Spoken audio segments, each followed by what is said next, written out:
વાંકાનેરની અંદર એક સિનિયર પત્રકાર ભાટી એન સાથે ત્યાંના જે ધારાસભ્ય છે જીતુ સોમાણી તેમણે દુર્વ્યવહાર કર્યો છે અને તેમની સાથે મારામારી પણ કરી છે. એટલે આ બાબતે સીધા જ આપણે ભાટીભાઈ સાથે વાત કરીએ અને સમગ્ર માહિતી શું છે એ જાણીએ. ભાટીભાઈ, શું બનાવ બન્યો હતો પહેલા તો એ જાણવું છે આપની પાસેથી. નીતિબેન, કાલે બપોરે 12 વાગે હું નગરપાલિકાની બારે જે સફાઈ કર્મચારીઓ જે છે એના પ્રશ્ન માટે છે ને એના સંઘના પ્રમુખની બધા આવ્યા હતા. એટલે એના બધા પ્રશ્નો હું સાંભળતો હતો અને હું રેકોર્ડિંગ કરતો હતો બેન. એટલે બધા વારાફરતી એના પ્રશ્નો રજૂ કરતા હતા અને હું રેકોર્ડિંગ કરતો હતો. પણ એ ઓચિંતા એ દરમિયાન જીતુભાઈ સોમાણી આવ્યા અને એની સાથે ધર્મેન્દ્રસિંહ જાડેજા આવ્યા અને ચેતનગીરી ગોસ્વામી બધા આવ્યા અને આવીને વચ્ચે એને સ્કૂટર ઉભું રાખ્યું તમારે. એટલે હું તો લાઈવ મારું તો રેકોર્ડિંગ ચાલુ હતું બેન. એટલે તરત જ એને આવીને સીધા આવીને થોડી વાર સુધી બધા સફાઈ કર્મચારીઓને એને ગગલાવવા માંડ્યા. એને બધાને કહેવા માંડ્યા કે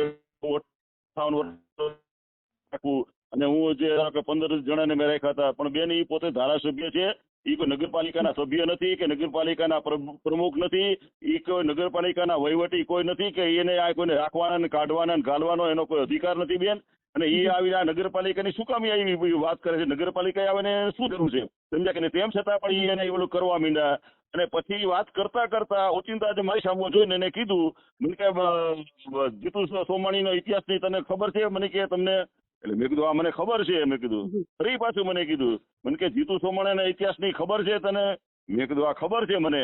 એટલે એમ કરીને એ આગળ જઈને તરત જ મારો એને વિડીયો પડાવી લીધો અને મારા જે ઓલા રહ્યા ને એ ડિલીટ કરી નાખ્યા. મારો જે વિડીયો રહ્યો ને એમાંથી આખો ડિલીટ કરી નાખ્યો. અને પછી જીતુ સોમાણીએ, ધર્મેન્દ્રસિંહ જાડેજા અને ચેતનગીરી ગોસ્વામીએ મને ઢીકાપાટોનો માર માર્યો અને મને આ રીતે ખૂબ ઓલું કર્યો કે જે પત્રકારોમાં ન કરવા જેવું, અને મને મારી નાખવાની ધમકી પણ એને આપી કે તમે આ રીતે કરશો બીજી વાર તો અમે તમને મારી નાખશું. એવી પણ મને એની ધમકીઓ બધી આપવામાં આવી.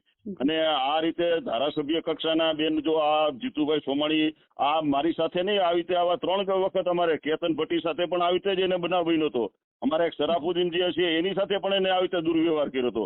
અને વાંકાનેરના એક ડોક્ટર એને તો બિચારાને માર્યા હતા બેન. તો લાઈવ એનું રેકોર્ડિંગ પણ બેન કર્યું હતું.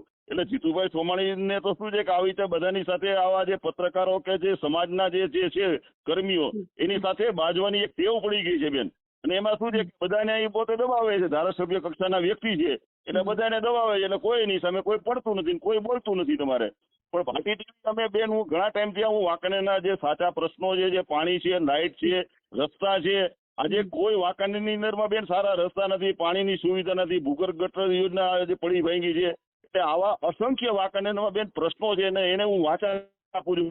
ભાટી ટીવી જીતુભાઈને ગમતું નથી. અને પરમ દિવસે મેં અહીંયા વિસીપરાની એક શાળાના પ્રશ્ને મેં એનો વિગતવાર એક વિડીયો બનાવીને જે મૂક્યો હતો, જીતુભાઈની એક દુઃખની રગ એમાં પકડાઈ ગઈ અને એને ગમ્યું નહીં. એટલે એ મને કાલે જયારે બનાવ બન્યો ત્યારે પણ એ મને કહેતા હતા, મને કે તારા નિશાળનું દેવાની શું જરૂર હતી એમ.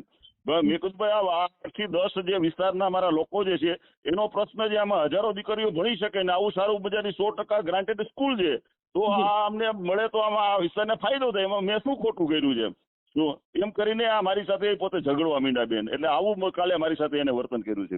ભાટીભાઈ, અત્યાર સુધી તો ઘણીવાર એવું સાંભળવા મળતું હતું કે ભાજપના કાર્યકર્તાઓને જે નાના લોકો હોય છે એ લોકો આવી ગુંડાગીરી કરતા હોય છે, પણ હવે ધારાસભ્ય ગજાના ભાજપના નેતાઓ જે છે એ અને પાછા સામાન્ય નાગરિકોની, પત્રકારો જે લોકશાહીનો ચોથો આધારસ્તંભ છે તેની સાથે આવી ગુંડાગીરી કરે અને એને માર મારે, એ કેટલું હદે યોગ્ય કહેવાય?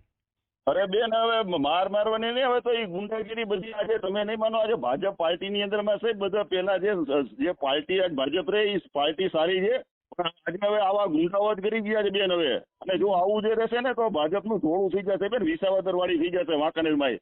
સમજ્યા કે નહીં? કારણ કે આજે 20 વર્ષ થયા, આજે પોતે રાજ ઉપર છે, કોઈ કામ કરતા નથી અને ખાલી પોતાને આવી રીતે ધાક ધમકી કરી અને બધાનું એનું પોતાનું હલાવવું છે બેન. સમજ્યા કે નહીં? પણ આપણે ભાટી ટીવી અમે એને ચલાવવા નથી દેવા માંગતા, એટલે એને સારું નથી લાગતું બેન. વિચાર કરો બેન, આજે ખાસ કરીને બેન મારે એ પ્રશ્ન છે કે બેન હું કાલનો આ મારી સાથે બનાવ બન્યો છે, હું કાલે આખો દિવસ હોસ્પિટલમાં હતો, એમ છતાં હજી અત્યારે જો 11:30 થયા છે બેન, એમ છતાં મારી પોલીસ ફરિયાદ હજી લેવામાં નથી આવી બેન. વિચાર કરો.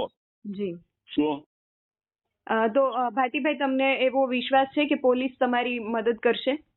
100% મદદ કરવી જ જોઈએ બેન. નો કરે તો અમે બધા જ આ પત્રકારો આખા ગુજરાતના પત્રકારો ભેગા થશે, સમજાય ને? ચોક્કસ અમે એની સામે લડે. આ તો બેન આ ચોથી જાગીર ઉપર જ લડાઈ છે બેન, તમારી ઉપર લડાઈ એવડો છે અને મારી ઉપર છે ને આખા ગુજરાતના પત્રકારો ઉપર છે. કે ધારાસભ્ય હોય તો એને કઈ લખી નથી દીધું, ધારાસભ્ય હોય તો એને વિનમ્ર દેવું જોઈએ. આજે ભારતીય જનતા પાર્ટી તો બધાને તમે શિસ્તની વાત કરો છો, તમારે સમર્પણની વાત કરો છો, ત્યાગની ભાવનાની વાત કરો છો, તો આમાં ક્યાં ત્યાગ ભાવનાની વાત કરી? અને એ તો બધે પત્રકારોને સૌ એમ સારી રીતે ઓલી વાત કરે છે કે પત્રકારોને સાંભળવો જોઈએ, એની ઓલી છે ચોથી જાગીર છે ને આમને તેમને. તો ચોથી જાગીરને તો હવે આ બધા દબાવવા ધારાસભ્ય કક્ષાના દબાવે છે બેન. એટલે ભાટીભાઈ, તમે નગરપાલિકાની ચૂંટણીમાં કોંગ્રેસ તરફથી તમે ઉમેદવારી ભરી હતી, તો શું એનું કોઈ એના એંગલથી આવો હુમલો થયો હોઈ શકે? ના બેન, એવો કોઈ નથી. હું બેન આ ભાટી ટીવી ચલાવું છું બેન, અને મેં કોઈ હું પક્ષાપક્ષી એનું પણ લઉં છું બેન. મારે અંદરમાં ભાટી ટીવીમાં જો મેં જીતુ સોમણીના પણ મેં ઘણા બધા વિડીયો ઉતારીને મેકા છે, મેં કેસરી દેવસિંહ ઝાલાના વિડીયો બનાવીને મેકા છે, મેં પ્રજાના પ્રશ્નો હું બધા જ વિડીયો મેકું છું બેન. હું કોઈ પક્ષાપક્ષી નથી રાખતો બેન, તમારી જાણ માટે કહી દઉં. હું વાંકાનેરનો નાગરિક તમામ છે ને ભાટી ટીવીનો અધિકારી છે બેન, સમજ્યા કે નહીં? હું કોઈ પાર્ટી લેવલે હું કોઈ ચલાવતો નથી બેન. હું ફક્ત સમાજના પ્રશ્નો જે સાચા પ્રશ્નો છે એને હું વાંચા આપું છું, એટલું જ હું કામ કરું છું બેન. જી, હવે આગળ પોલીસ આમાં ક્યારે ફરિયાદ નોંધે છે તેની હવે રાહ છે, અને આગળ શું પગલા લે છે. આપ અમારી સાથે જોડાયા તે બદલ આપનો ખૂબ આભાર.